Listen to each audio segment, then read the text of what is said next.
죄짐 맡은 우리 구주 어찌 좋은 친구인지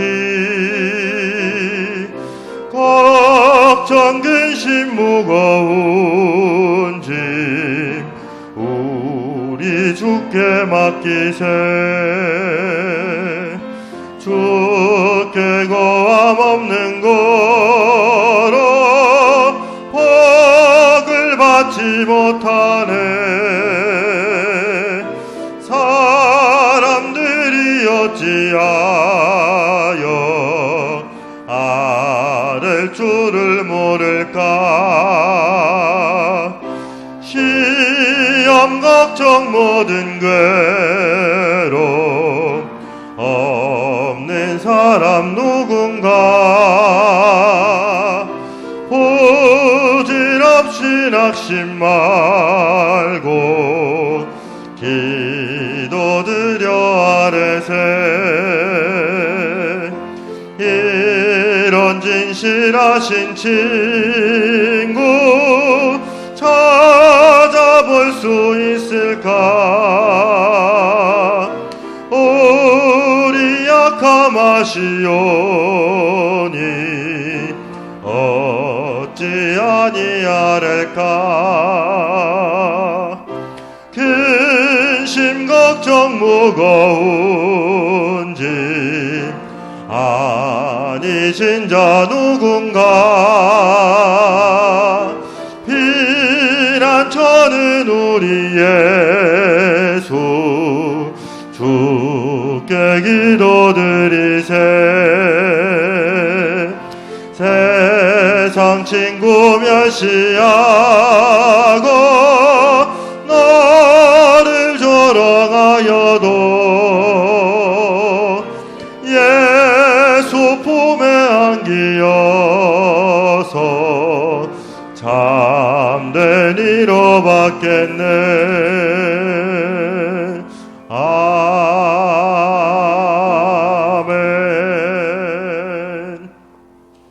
찬송가 370장 다음 장입니다. 370장 한 장 더 찬양하겠습니다.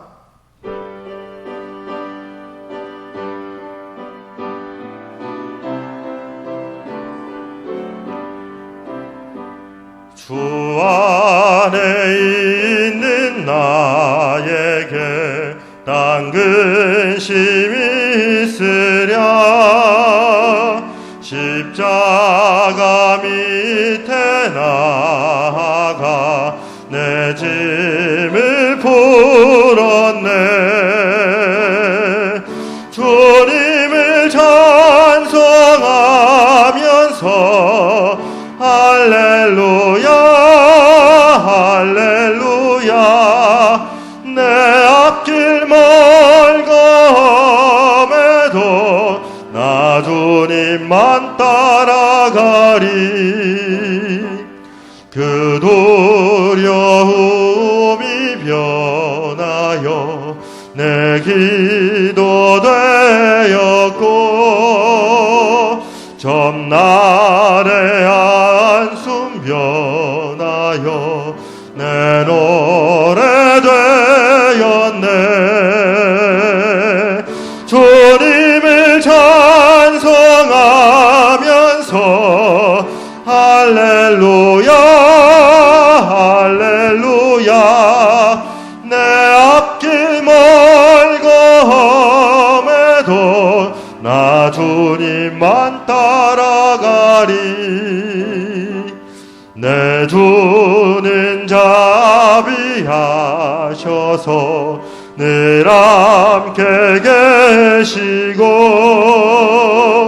내 궁핍함을 아시고 늘 채워주시네.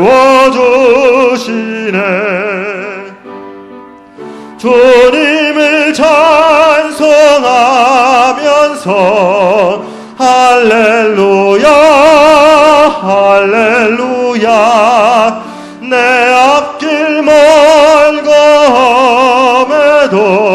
나 주님만 따라가리. 다 같이 일어나서 4절 찬양하도록 하겠습니다. 내 주와 맺은 언약은 영불변하시니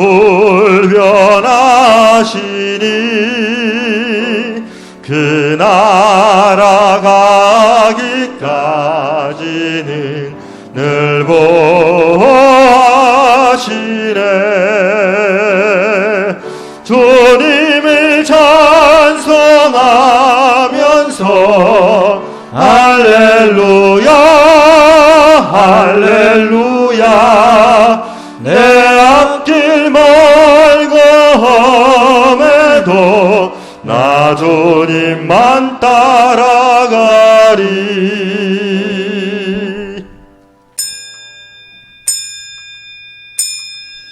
하나님은 나의 요새이시니 그의 힘으로 말미암아 내가 주를 바라리이다. 아멘.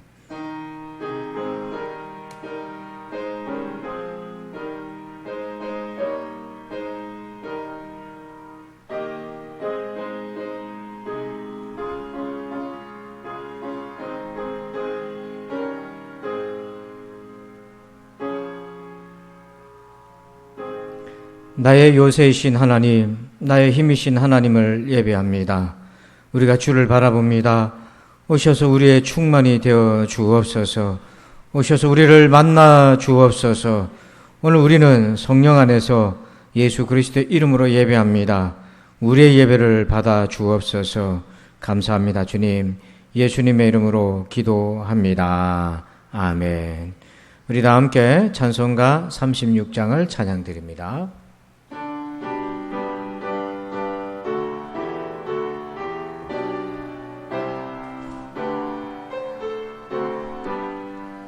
주 예수 이름 높이여 다 찬양하여라. 금멸유관을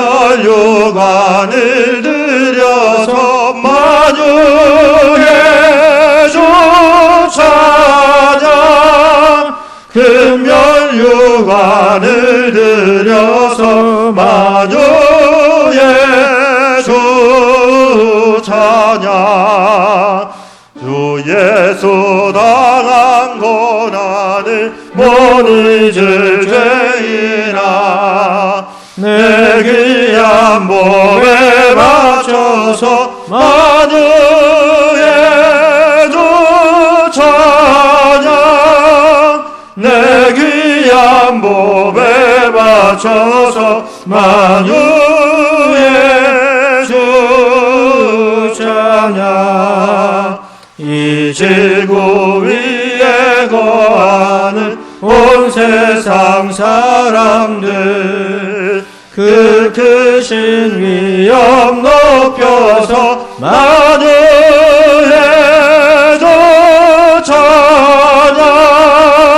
그 크신 위엄 높여서 만유의 주 찬양. 주 믿는 성도 다 함께 주 앞에 엎드려 무궁한 노래 불러서 만유의 주 찬양.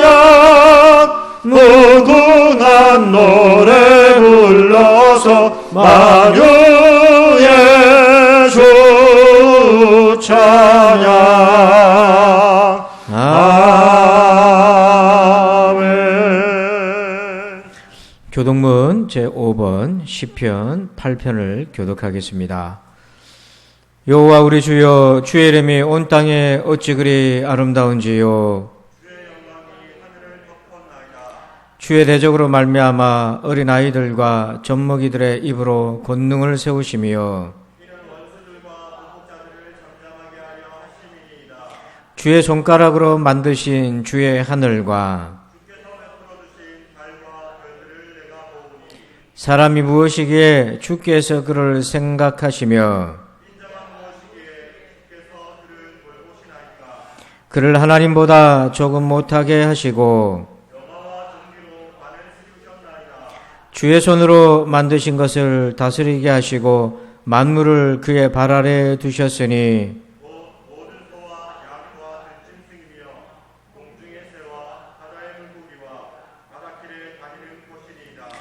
여호와 우리 주여 주의 이름이 온 땅에 어찌 그리 아름다운지요. 아멘. 나는 전능하신 아버지 하나님 천지의 창조주를 믿습니다. 나는 그의 유일하신 아들 우리 주 예수 그리스도를 믿습니다. 그는 성령으로 잉태되어 동정녀 마리아에게서 나시고 본디오 빌라도에게 고난을 받아 십자가에 못 박혀 죽으시고 장사된 지 사흘 만에 죽은 자 가운데서 다시 살아나셨으며 하늘에 오르시어 전능하신 아버지 하나님 우편에 앉아 계시다가 거기로부터 살아있는 자와 죽은 자를 심판하러 오십니다. 나는 성령을 믿으며 거룩한 공교회와 성도의 교제와 죄를 용서받는 것과 몸의 부활과 영생을 믿습니다. 아멘. 다 함께 자리에 앉으셔서 찬송가 365장을 찬양 드리겠습니다. 우리 박수하면서 함께 찬양하겠습니다.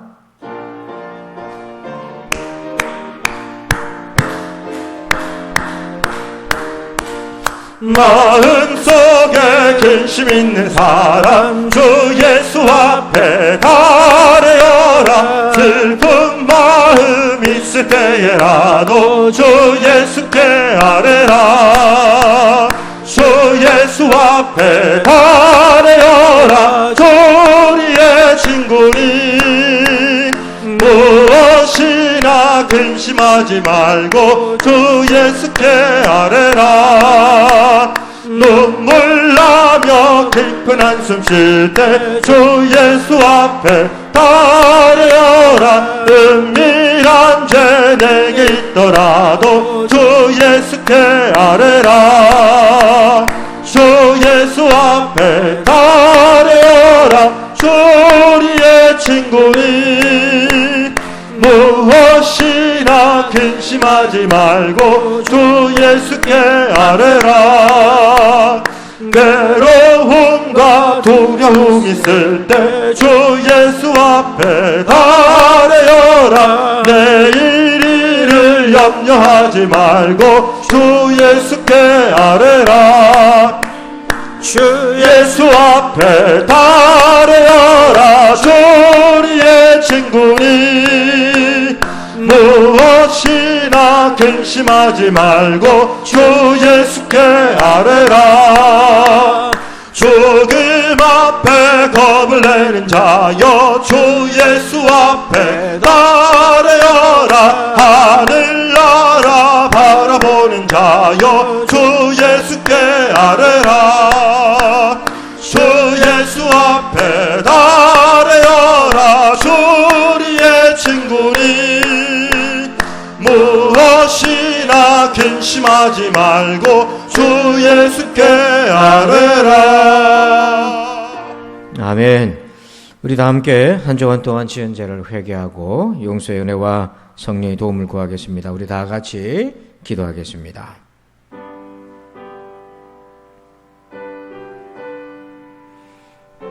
아버지,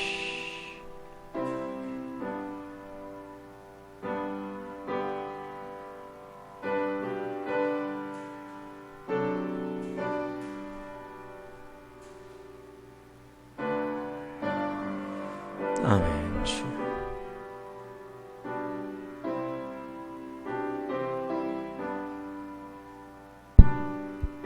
아버지.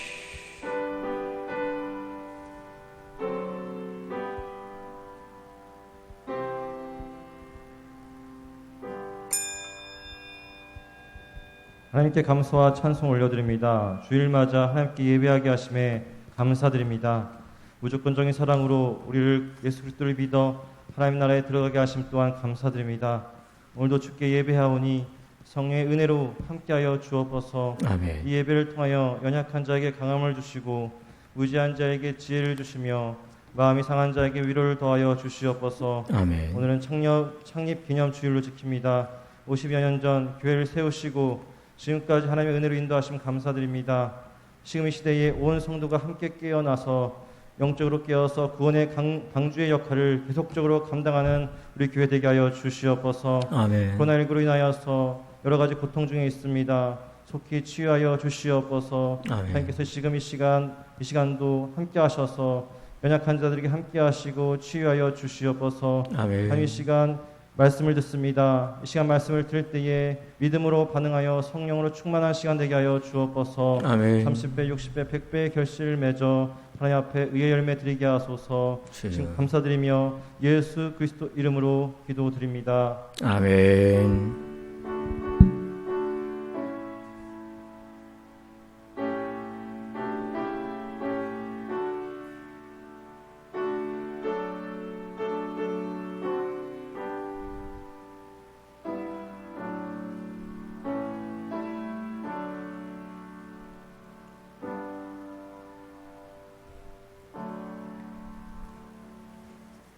이 시간은 교회 소식을 말씀드립니다. 좌우에 계신 성도들과 인사하겠습니다. 반갑습니다. 인사합니다. 감사합니다. 오늘은 오순절 후 9번째 주일 및 또 우리 교회 또 창립 주일 생일이기도 합니다. 우리 50주년 행사는 50주년은 지났지만은 행사는 우리가 태국의 기념교회를 건축할 때 우리 다 그때 하도록 하겠습니다. 그리고 우리 유튜브 이단 예방 특강 아직 못 보신 분들은요, 오늘 중으로 교회 단톡 카톡방에다가 단체 카톡방에 전체 볼 수 있는 리스트를 올려드리겠습니다. 그래서 아직 못 치신 것 이렇게 있으면 꼭 시청하시길 바랍니다. 우리 목장 공동체는 금요일마다 11시에 모입니다. 그리고 나머지 광고는 주보를 참고하시면 되겠습니다. 이 시간에는 우리 들으신 예물을 위해서 기도하겠습니다. 아무것도 없이 이 땅에 태어났지만 은혜로 여기까지 왔습니다. 갈 때도 아무것도 가지고 가지 않는 나그네로 살아가게 하여 주시옵소서. 그 은혜와 천국의 소망을 주신 주님을 오늘 예물로 영광을 돌려드립니다. 우리 사랑하는 성도들에게 복을 내려 주옵소서. 무엇보다도 믿음과 건강과 자녀와 사업의 복을 주옵소서. 그리하여서 저들 인생 남은 여정에 우리 하나님이 동행해 주시고 함께하여 주옵소서. 감사합니다. 주님, 예수님의 이름으로 기도합니다. 아멘. 오늘 주시는 말씀 보겠습니다. 사사기 1장 27절, 28절 두 절만 보겠습니다. 사사기 1장 27절 28절입니다. 우리 함께 한 목소리로 같이 봉독하겠습니다. 시작. 므낫세가 벳산과 그에 딸린 마을들의 주민과 다아낙과 그에 딸린 마을들의 주민과 돌과 그에 딸린 마을들의 주민과 아블름과 그에 딸린 마을의 주민과 무기토와 그에 딸린 마을들의 주민들을 쫓아내지 못하며 가나안 족속이 결심하고 그 땅에 거주하였더니 이스라엘이 강성한 후에야 가나안 족속에게 노역을 시켰고 다 쫓아내지 아니하였더라. 아멘. 자, 오늘 왕을 모신 자 두 번째 시간입니다. 제목 같이 한번 읽어볼까요? 시작. 아멘. 여러분, 그 국회의원 중에 장제원 의원을 여러분 아실 겁니다. 이분은 대대로 기독교 집안이고요. 동서대학교 아버지가 설립자인 장성만 국회의원이고, 이분은 또 목사님이시기도 합니다. 그래서 기독교 집안인데요. 근데 아들이 하나 있는데 아들이 가수입니다. 가수인데 연일 교통사고, 뺑소니, 음주운전, 또 경찰관 폭행, 또 구설수에 오르면서 요즘 장제원 의원은 그 아들 때문에 집안이 풍비박산 났다, 그렇게 얘기합니다. 부인은 밥도 안 먹고 어머니는 몸져 눕고 명예와 부 그리고 신앙까지 가지고 있는 집안이지만은 사는 게 아니라고 한탄을 합니다. 여러분, 삶이라는 것은 명예, 물질적인 풍요 뭐 이런 것도 중요하지만 결국에는 삶의 질이 더 중요하지 않습니까? 자, 어떤 삶을 사느냐, 이것이 더 중요한데요. 그러니까 아무리 여건이 좋아도 삶의 질이 없으면 그 인생은 스스로도 풍비박산났다, 재산적 손실 있고 이런 것은 전혀 아니지만, 몸이 아픈 것도 아니지만은 삶의 질서, 삶의 의미 이런 것들이 많이 떨어져 있던 거죠. 그래서 오늘 우리가 제일 중요한 거는 어떤 삶을 사느냐가 중요합니다. 그래서 우리가 어떤 삶을 사느냐를 아주 중요한 삶의 질을 결정하는 핵심 요소가 사사기에 등장하죠. 자, 우리 17장 6절을 읽어봅시다. 시작. 그때에는 이스라엘에 왕이 없었으므로 사람마다 자기 소견에 옳은 대로 행하였더라. 자, 이 말씀에 삶의 질을 결정하는 핵심적인 요소가 있습니다. 왕이 누구냐는 겁니다. 내 인생의 왕이. 내 인생의 왕이 하나님인가? 하나님을 왕으로 모시고 살아가는 사람인가? 아니면 자기 소견, 자기가 자기의 주인 노릇하고 왕 노릇하는가 하는 것입니다. 여러분들이 생각할 때에 하나님을 왕으로 모신 사람과 자기가 스스로에게 왕이 된 사람과 어떤 인생이 더 행복하고 복되겠습니까? 당연히 하나님을 왕으로 모시고 사람이겠죠. 자, 그런 사람은 어떤 삶을 살겠습니까? 자, 지난주에서 오늘은 뭐냐면 하나님을 왕으로 삼는 사람은 힘들 때도 순종하는 사람이에요. 어려울 때도 하나님께 순종하는 사람이 하나님을 왕으로 모신 사람입니다. 여러분, 힘든 때에도 순종하면서 사는 하나님을 왕으로 모신 사람은 어떻게 구체적으로 그러면 힘들어도 순종하는 삶을 살게 되는가? 세 가지 메시지가 오늘 말씀에서 우리가 주의 음성을 들을 수 있어요. 첫 번째는 이것입니다. 우리 1번 제목 읽어봅시다. 시작. 포기하지 말고 기도하라. 자, 우리 27절을 같이 읽습니다.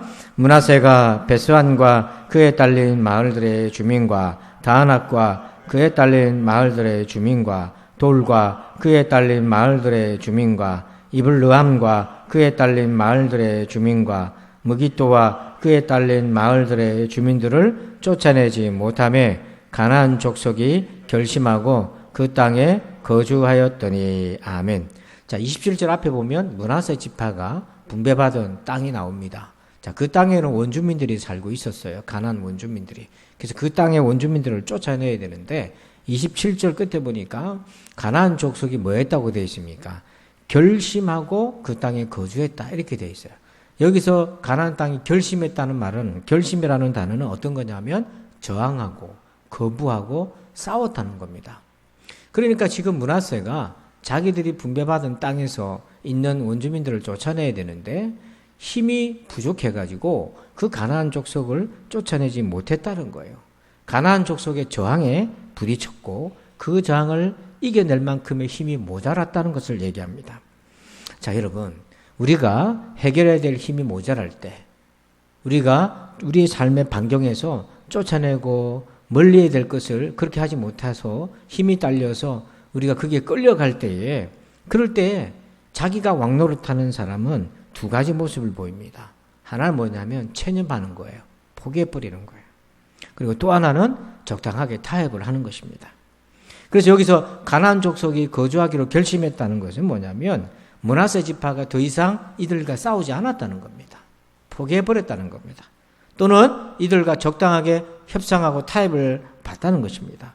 원래 하나님의 명령은 뭐였냐면 이 므낫세 지파 안에 있는 그 가나안 족속들을 하나님의 뜻은 쫓아내는 겁니다. 다. 그런데 저항에 부딪히고 그것을 감당할 힘이 부족하자 포기하거나 타협해 버리는 것입니다. 하나님은 이스라엘 백성들을 통해 가나안 족속의 원주민들을 쫓아낼 때 이게 단순히 정복 전쟁이 아닙니다. 다른 사람들이 남의 나라 와가지고 그 사람들 쫓아내는 그런 우리 식민지가 아니라 가나안 땅의 죄악이 임계점에 도달했기 때문에 하나님은 이스라엘 백성들에게 약속의 땅을 주시면서 동시에 가나안 땅을 심판하시는 것이었어요. 그러니까 일반적인 식민지 전쟁과는 내용이 다른 내용입니다.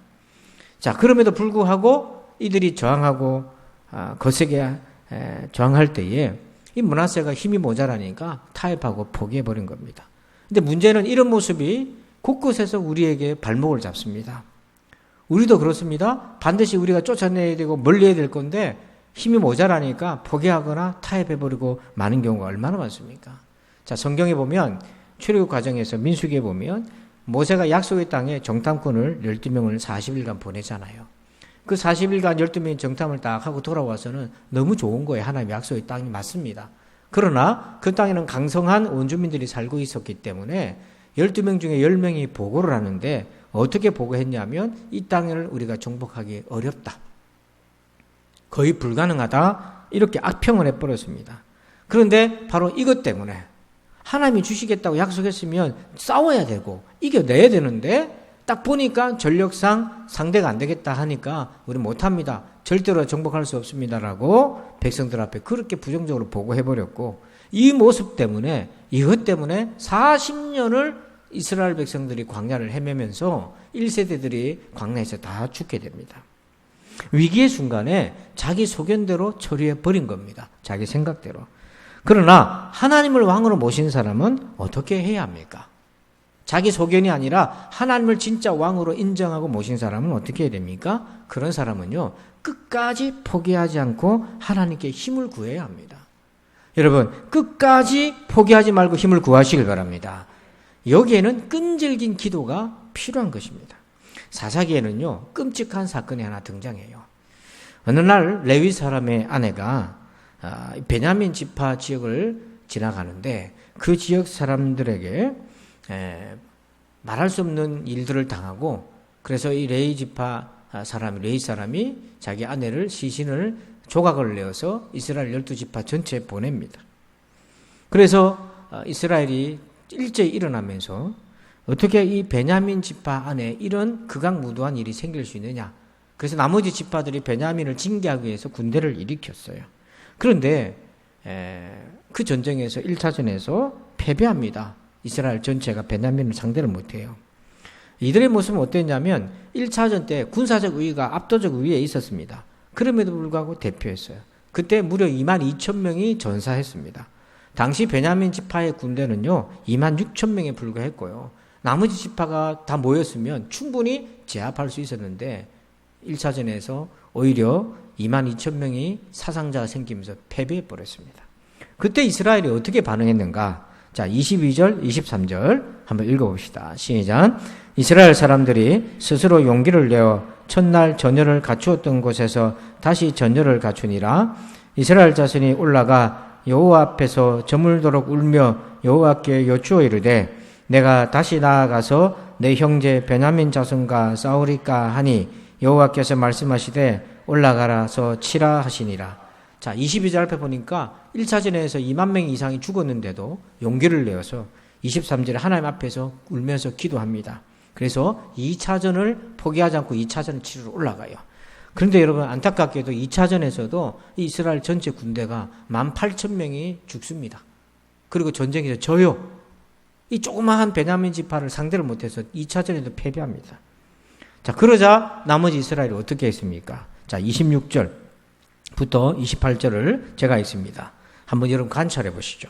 이 온 이스라엘 자손 모든 백성이 올라가 베델에 이르러 울며 거기서 여호와 앞에서 앉아서 그날이 저물도록 금식하고 번제와 화목제를 여호와 앞에 드리고 이스라엘 자손이 여호와께 물으니라. 그때에는 하나님의 언약궤가 거기 있고 아론의 손자인 엘라살의 아들 비느하스가 그 앞에 모시고 섰더라. 이스라엘 자손들이 여쭈기를 우리가 다시 나아가 내 형제 베냐민 자손과 싸우리까 말리까 하니 여호와께서 이르시되 올라가라. 내일은 내가 그를 내 손에 넘겨주리라 하시는지라. 자, 이 말씀을 다시 봅시다. 26절 보니까 3차전을 이제 앞에 두고 있는데 이번에도 전쟁을 해야 되는지 말아야 되는지에 이들은 이전과 다른 태도가 있죠. 울면서 금식하고 번제와 화목제를 드렸고 또 27절에는 하나님께 다 올라가서 물으니라 기도했고 그리고 28절에 가니까 결국에는 하나님의 응답을 받아서 전쟁하러 3차전을 벌이게 됩니다. 1차전에서 22,000명, 2차전에서 18,000명이 죽었는데 그 정도 되면 포기하거나 타협했을 것인데 3차전까지 올라갑니다. 매달립니다. 온 백성이 금식합니다. 하나님의 엎드렸어요. 그래서 결국에는 3차전에서 나머지 전체 지파가 승리를 거두고 베냐민을 징계하게 되었습니다. 바로 이런 태도가 바로 이런 20장에서 나타나는 이스라엘의 태도가 1장에서 나타났었어야 됐다는 거예요. 가나안 족속들이 안 나가겠다고 극렬하게 저항할 때에 몇 번 싸우고 안 되니까 포기하는 그때에 바로 지금 이 20장의 태도 또 하나님께 올라가고 또 하나님께 올라가서 또 하고 그냥 기도해서 안 되면 금식 기도하고, 금식 기도 안 되면 작정해서 기도하고, 또 매달려서 끝까지 포기하지 않고 승리를 거두게 되었다는 겁니다. 여러분, 미국에는 미 육군 사관학교, 웨스트 포인트라고 하는 사관학교가 있는데, 이 사관학교에서는요, 해마다 14,000명 이상이 지원을 하고, 그 중에서 서류 전형을 통해서 4,000명이 추려지고, 다시 체력 검정 시험들을 이런 것들을 통해서 2,500명이 또 추려집니다. 과정에서. 그래서 맨 마지막에는 약 1,200명이 이제 입학을 하게 되는데, 그 1,200명 중에서도 20%는 입학하자마자 7주간의 비스트 베럭스라고 하는 7주간 훈련 프로그램이 있는데, 그 7주간 훈련 프로그램에서 20%가 다 떨어지면 나가는 거예요. 중도에 포기합니다. 그러니까 육군 사관학교만 나오면 미국에서는 인정받고 출세길이 열리는데요. 여기 지원하는 사람들은요, 다 체육인들이고 리더십이 있고 학교에서 인정받는 리더들이 전부 모이는데, 어렵게 입학을 했는데 7주간의 훈련에서 20%가 떨어져 나간다는 거죠. 그래서 그 7주간의 프로그램을 비스트 베럭스라고까지 하는 겁니다. 이 비스트가 이제 짐승이란 그런 의미잖아요. 혹독하게 세상물을 빼고 완전히 군인으로 거듭나게 하는 7주간의 압축 훈련을 하는데, 여기를 못 버텨갖고 20%가 다 떨어져 나갑니다. 그 이유가 뭔가? 그 이유를 그릿이라는 책에서 뭐라고 얘기하고 있냐면 이렇게 얘기합니다. 이들이 재능이나 실력이 모자라서 탈락한 게 아니다. 이미 재능과 실력은 다 차 있다 하는 겁니다. 그럼 뭐가 문제인가? 이겁니다. 포기하느냐 마느냐. 그 끈기의 문제라는 거예요.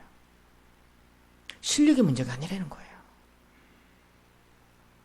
여러분, 이것을 가만히 생각해 보니까 우리 신앙생활에서도 하나님을 왕으로 모시는 사람은요, 어떤 사람인가? 그 하나님을 바라보면서 그 문제에 순종하기 위해서 끝까지 포기하지 않고 기도하고 나가는 사람인 거예요.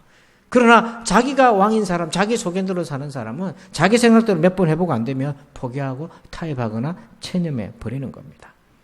여러분은 여러분의 인생에 여러분이 맞닥뜨린 문제가 있고 해결하고 뛰어넘어가야 될 문제가 있는데, 그게 지금 내가 가진 능력보다 더 세게 저항할 때에 여러분들은 어떻게 반응하십니까? 어떻게 반응해 오고 계셨습니까? 오늘 이 말씀을 꼭 기억하십시오. 우리 인생에서 하나님께 순종하기 위해서 방해가 되는 모든 것들은 그들이 아무리 힘이 세고 그 문제가 아무리 나를 압도한다 할지라도 하나님께 힘을 구하시길 바랍니다. 그래서 끝까지 붙들고 승리하시길 바랍니다. 이것이 하나님을 왕으로 모신 사람의 첫 번째 모습이에요. 두 번째는 어떤 것입니까? 제목 읽어볼까요? 시작. 하나님이 힘의 근원이시다. 자, 28절을 읽습니다. 이스라엘이 강성한 후에야 가나안 족속에게 노역을 시켰고 다 쫓아내지 아니하였더라. 아멘. 여기 보니까 강성했다고 이렇게 돼 있잖아요. 힘이 세졌다. 근데 여기서 어떤 힘이 강성해졌느냐 하는 것입니다. 본문의 맥락에서는요, 군사력이 강해져서 이제 가나안 족속의 우위에 있게 되었다, 이런 의미입니다. 여기에서 하나님을 왕으로 모신 사람과 그리고 자기가 왕인 사람의 차이가 납니다. 그건 뭐냐면 힘을 어디다 두느냐, 무엇을 힘으로 삼느냐에 따라 차이가 있어요. 시편 33편 16절 한번 읽어볼까요? 시작. 많은 군대로 구원 얻은 왕이 없으며 용사가 힘이 세워도 스스로 구원하지 못하는도다. 여러분, 힘 그러면 많은 군대잖아요. 또 힘 그러면 용사가 얼마나 되느냐, 이게 힘이지 않습니까? 또 147편 10절에 보니까 여호와는 말의 힘이 세다 하여 기뻐하지 아니하며 사람의 다리가 억세다 하여 기뻐하지 아니하시고. 여러분, 이 말이라는 것은 전쟁에서 우위를 점할 수 있는 강력한 무기잖아요. 또 시편 146편 3절에 보니까 귀인들을 의지하지 말며 도울 힘이 없는 인생도 의지하지 말지니라. 귀인들이란 인맥이잖아요. 빵빵한 인맥이지 않습니까? 자, 이렇게 보니까 무엇을 사람들이 힘으로 생각하냐? 많은 군대, 용사, 말, 사람의 다리가 억세다, 이 말은 여러분 의학적으로도 허벅지가 튼튼하면은 대사 기능도 좋고 건강을 회복할 수 있는 게 능력이 많잖아요. 이게 용사가 된다는 거죠. 그리고 인맥이 빵빵하다는 거잖아요. 자, 여러분, 이런 힘이 우리의 힘이 아니라는 거예요. 잘 들으세요. 이런 것은 하나님을 왕으로 섬기는 사람에게서는 이것이 힘이 아니라는 겁니다. 그러면 하나님을 왕으로 삼는 사람은 어디서 힘을 얻는가? 자, 중요한 구절이 하나 나와요. 사사기 2장 3절. 한번 읽어봅시다. 시작. 그러므로 내가 또 말하기를 내가 그들을 너희 앞에서 쫓아내지 아니하리니 그들이 너희 옆구리에 가시가 될 것이며 그들의 신들이 너희에게 올무가 되리라 하였노라. 아멘. 자, 여러분 빨간 글씨만 한번 읽어볼까요? 시작. 내가 쫓아내지 아니하리니. 여러분 가나안 족속들이 이스라엘 사람들보다 군사적 우위에 있는데 보니까 하나님이 내가는 하나님이잖아요. 하나님이 쫓아내지 않는다 이렇게 얘기한 거예요. 이게 뭐냐면 가나안을 쫓아내는 힘은 이스라엘 12지파가 가지고 있는 자생적인 힘에서 나오는 게 아니라 하나님이 도와주셔야 된다 그 얘기를 하고 있는 거예요. 하나님이 도와주시지 않으면 아무리 힘센 말, 용사, 많은 군대, 빵빵한 인맥이 있다 할지라도 그게 아무 도움이 안 된다는 겁니다. 고난의 때는 하나님이 진짜 나의 힘이 되심을 다시 한번 깨닫게 되는 때입니다. 지난주에 제가 하박국서 3장 17절을 읽어드렸는데 한 가지를 빠뜨렸어요. 한번 읽어봅시다. 시작. 비록 무화과 나무가 무성하지 못하며 포도나무에 열매가 없으며 감람나무에 소출이 없으며 밭에 먹을 것이 없으며 우리에 양이 없으며 외양간에 소가 없을지라도. 아멘. 자, 지난주에는 없으며라는 단어를 중심으로 해서 5번이라고 했는데 사실은 6번이었어요. 무화과 나무가 무성하지 못하며 이 말이 없다는 거잖아요. 무성하지 못하며 없으며 없으며 없으며 없으며 없을지라도 6번 한 구절에 없다는 게 6번이나 나와요. 오늘 저것이 저 17절이 우리의 인생이라 한다면 얼마나 낙담이 되겠습니까? 얼마나 절망스럽겠어요. 어떻게 살아요? 우리 인생의 한 줄에 6번이나 없다는 구절이 등장할 정도면 이거 어떻게 삽니까? 근데 있지 않습니까? 하나님이 이스라엘 백성들을 이 모든 의지하던 힘을 다 빼버리셨어요. 자, 그러면서 무엇을 보여주셨냐면 하박국 3장 19절입니다. 한번 여러분들만 읽어보실까요? 시작.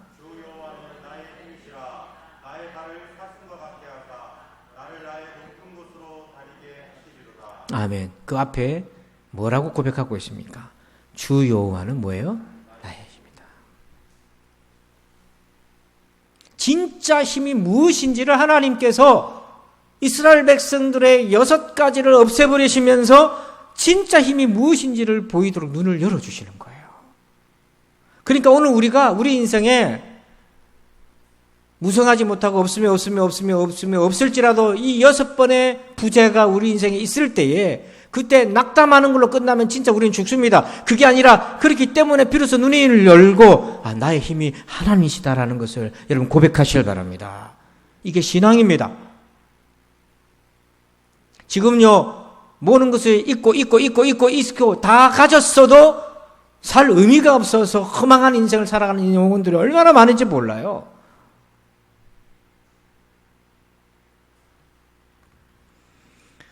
이것은 이론이 아니고 실제예요. 여러분들이 정말 힘들 때 없고 다 없고 정말 낙담이 될 때에 그때 조용하게 무릎 꿇고 그 자리에서 하박국 선지자처럼요. 주 여호와는 나의 힘이시라. 나의 발을 사슴과 같게 하사 나로 하여금 높은 곳에 다니게 하시리로다. 한번 그렇게 고백해 보세요. 신앙은요. 여러분 입술로 고백을 하셔야 되는 거예요. 그럼 그 고백하는 순간 놀라운 경험을 하게 됩니다. 하나님이 내 힘이 되어주심을 내 영혼이 알게 됩니다. 그러면요. 없고 없어도 일어설 수가 있어요. 이걸 한번 경험해 보시면 좋겠어요. 정말 건강한 신앙은요. 무화과 나무 열매가 가득하고 포도나무가 풍년이고 밭이 풍년이고 양과 소떼가 가득하다 할지라도 그거 자랑 안 합니다. 그럼 언제든지 사그라질 수 있고 없어질 수도 있는 거라서 그 자랑하지 않고요. 도리어 뭘 자랑하냐면 하나님이 내 힘이 되어주심을 늘 고백하고 겸손하게 내 힘의 근원은 하나님이라고 믿고 교만하지 않고 겸손하게 그렇게 늘 힘을 하나님께 구하는 거예요. 그러면 오늘 여러분들은 어디서 힘을 구하고 계십니까? 무엇이 여러분의 힘이 되고 있습니까? 하나님께 구하실 바랍니다. 그 힘이. 마지막 3번째입니다. 3번째 읽어볼까요? 시작. 힘을 바로 사용하라. 자, 28절을 읽습니다. 시작. 이스라엘이 강성한 후에야 가나안 족속에게 노역을 시켰고 다 쫓아내지 아니하였더라. 아멘. 자, 여러분 이상하지 않습니까? 이 므낫세 지파 하는 행동을 보세요. 힘이 강성해졌어요. 그러면 가나안 족속을 쫓아내야죠. 아까는 힘이 모자라갖고 못 쫓아냈잖아요. 지금 힘이 강성했으면 쫓아내야 되는데 다 안 쫓아냈어요. 쫓아내지 않았어요. 대신에 뭘 했습니까? 노역을 시켰어요. 그러니까 힘을 어디다 썼냐면은 순종하는 데 안 쓰고 노역을 시켜서 부가가치를 올리는데 자기 이익을 위해서 썼다는 거예요. 이건 뭘 배운 거냐면 이들이 애굽에서 종살이 할 때에 애굽 사람들이 이스라엘 사람들을 노역을 시켰잖아요. 애굽 사람들에게 힘든 일 안 시키고 3D 업종을 이스라엘 족속들한테 시켜서 노역을 시켰잖아요. 그 고스란히 배워가지고 하나님이 가나안 족속 쫓아내라 그랬는데 힘이 세니까 쫓아내지 않고 붙잡아가지고 우리가 힘든 일 3D를 네가 해라 이렇게 강제로 노역을 시키고 있는 거예요. 하나님이 우리에게 주신 힘은 순종하라고 주신 건데 순종하는 데 써야 되는데 이들은 자기의 이익을 위해서 그 힘을 쓰고 있어요. 이런 패턴이 반복되고 있습니다. 35절 한번 읽어볼까요? 시작. 결심하고 헤레스 산과 아얄론과 사알빈과 거주하였더니 요셉의 가문의 힘이 강성함에 아모리 족속이 마침내는 노역을 하였으며 여기도 보면 앞에 결심이라는 단어가 나오죠. 자, 이 요셉 가문이 받은 땅에 그 땅에도 가나안 사람들이 있었는데 안 나가려고 결심하고 있었는데 요셉의 가문의 힘이 강성해지니까 이들을 쫓아내야 되는데 안 쫓아내고 뭘 했다? 노역을 시켰다. 이렇게 되어 있어요. 그러니까 그 당시 이스라엘 지파 전체가 힘이 세워졌는데 순종하는데 그 힘을 써야 되는데 순종하는데 안 쓰고 자기 이익을 위해서 그 힘을 썼다. 여러분 하나님이 이스라엘에게 힘을 주신 이유가 뭡니까? 목적이 뭡니까? 오늘 하나님께서 우리에게 저와 여러분에게 힘을 주신 이유가 뭐예요? 왜 우리에게 힘을 주셨어요? 사사기 2장 2절 한번 읽어봅시다. 시작. 너희는 이 땅의 주민과 언약을 맺지 말며 그들의 제단을 너를 헐라하였거늘 너희가 내 목소리를 듣지 아니하였으니 어찌하여 그리하였느냐. 하나님이 출애굽시키면서 이스라엘 백성들과 약속을 맺었어요. 나는 너희 하나님, 너희는 내 백성이다. 그리고 너희가 가나안 땅에 들어가거든 그 땅에 있는 가나안 땅 사람들하고 사귀지 말고 언약도 맺지 말아라. 쫓아내야 된다. 그들과 친하다가는 너희들이 다 넘어진다. 그렇게 약속을 맺었는데 즉 하나님이 이스라엘에게 힘을 주신 목적은 하나님과의 언약을 지키라고 힘을 주신 거고 오늘 저와 여러분에게 힘을 주신 것은 하나님에 대한 예수 그리스도에 대한 십자가 부활의 믿음을 지키라고 힘을 주신 거예요. 여러분에게 건강을 주고 물질을 주고 일터를 주시고 지혜와 주시고 명철을 주신 까닭이 무엇입니까? 그거 가지고 세상에서 명함 내밀고 자랑하라고 하는 것이 아니라 나를 위해 나를 사랑하사 나를 위해 자기 자신의 목숨을 버리신 하나님의 아들을 믿는 그 믿음을 지키라고 힘을 주신 거예요.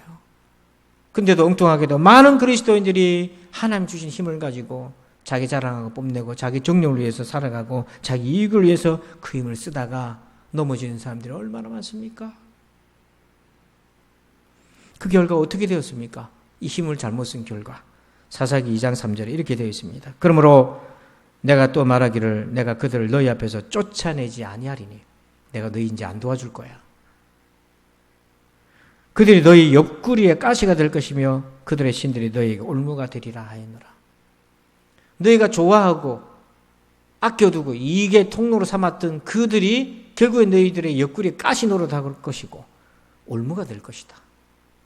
우리 하나님께서 이렇게 말씀하셨어요. 지금 눈에는 이익으로 보이고요. 근데 결국에 그게 내 옆구리 가시가 되고 지금 내 눈에는 이득을 보이는데 그게 결국에는 내 인생을 발목 잡는 올무가 될 것이다. 이렇게 얘기해요. 그게 단적인 예가 이것입니다. 삼손과 들릴라예요. 여러분 삼손과 들릴라를 보면 삼손에게 이 들릴라가 붙었어요. 근데 하나님의 말씀에 순종하려고 보니까 계속 누가 방해가 됩니까? 들릴라가 방해되는 거예요. 그래서 삼손은 순종하기 위해서 이 관계를 끊어야 됐습니다. 근데 자기 정력을 위해서 그 관계를 계속 옆에 두고 있는 거예요. 결국 그 들릴라가 사랑의 대상이었던 들릴라가 뭐가 됩니까? 가시가 되잖아요. 올무가 되잖아요. 결국에는 삼손의 입에서 힘의 비밀을 들춰내고 캐내고 돈 받고 배신하고, 그래서 삼손이 자는 사이에 머리카락 다 잘려나가고 매복해 있던 블레셋 군대가 들어와서 그를 제압해버리고 두 눈이 뽑히면서 이방인의 블레셋의 놀이개감으로 전락하게 되는 거죠.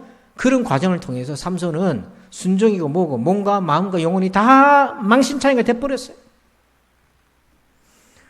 이게 바로 자기 속인대로 살아가다가 보면 이렇게 의지했던 것에 도리어 이게 가시가 되어서 발목을 잡는 거다 하는 거죠. 근데 하나님을 왕으로 모시는 사람은 자기가 받은 그 힘 가지고 뭐합니까? 하나님 말씀에 순종하는 데 쓴다고요. 여러분은 지금까지 가지고 있는 힘을 어디다 썼습니까? 우리는 하나님 우리에게 주신 힘을 어디다 썼습니까?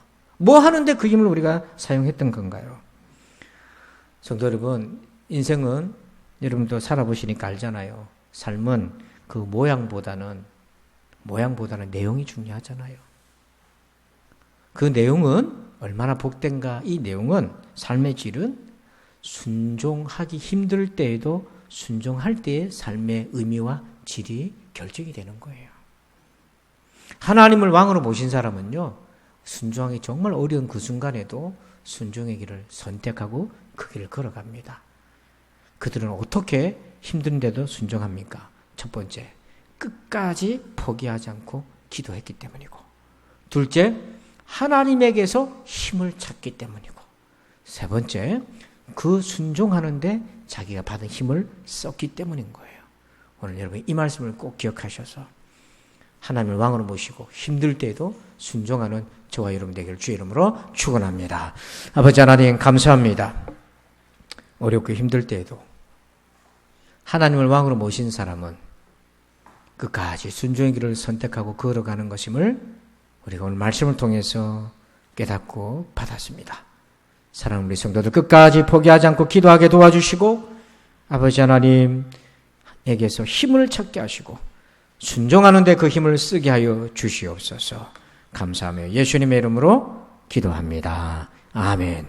우리 다 함께 자리 일어나십니다. 송영 1장을 우리 찬양 드리겠습니다.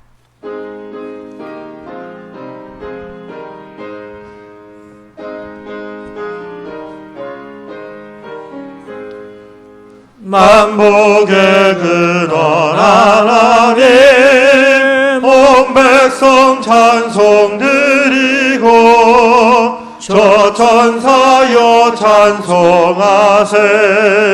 찬송 성부 성자 성령. 아멘. 이제는 우리 구주 예수 그리스도의 은혜와 하나님 아버지의 그 크신 사랑하심과 성령님의 감화감동 교통의 충만하심의 역사하심이 하나님을 왕으로 모시고 어려울 때도 순종의 길을 선택하며 살아가기를 소원하는 우리 부산진 권속들 위해, 오늘 예배자들 위해 이제부터 영원토록 함께 계실지어다. 아멘.